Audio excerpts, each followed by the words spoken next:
Alright, today on Free Field Training we're looking at the new Olight Warrior X. Olight's got a bunch of sales going on starting the 14th of December 2018. Some of their stuff is almost 50% off. They've got the Olight PL2 and a bunch of other things that are on sale.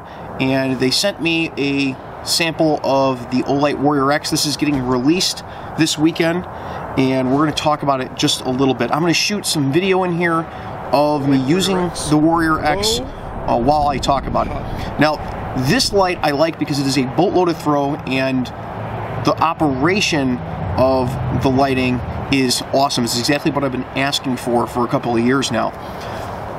The tail cap is metal, and that is so that it can charge using their normal magnetic charging, but also it works as the tail cap switch.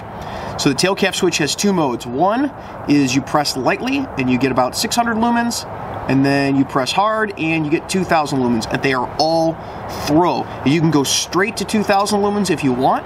There's no having to go to the 600 for a moment, or you can go to 600 and just use it as a normal EDC light.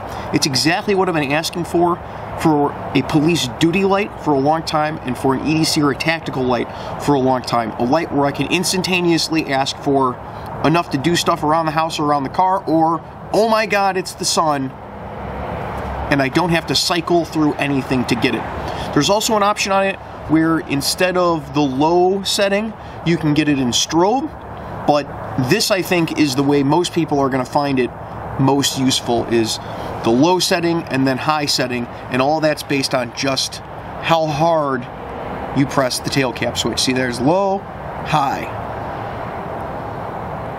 low, high. Kind of like the trigger on an AUG, where you push a little bit and you get one round, you push a whole lot and you get full auto. It's a pretty cool little operation. Now, as an EDC light and as a tactical light or a duty light, I have no problem saying this would probably be a good solution, especially after we ran over the Olight Javelot with a car and a couple other things. Been running these car lights over with cars, dunking them in water and stuff. Haven't had an Olight fail any of our durability tests yet.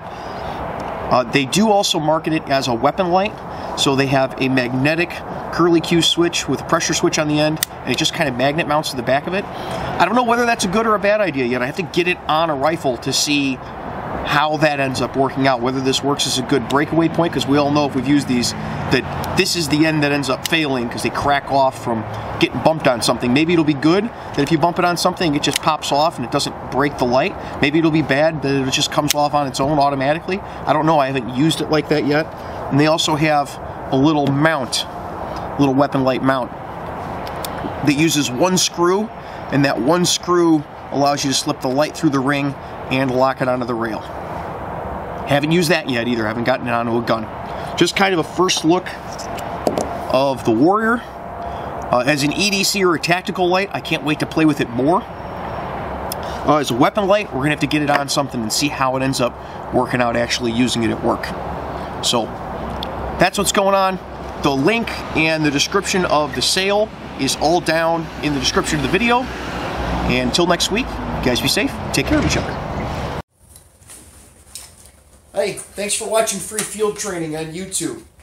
While you're here, why don't you go check out one of our other videos, or you can head over to the Patreon and see how you can get your name put on the videos, like these fine folks listed over here.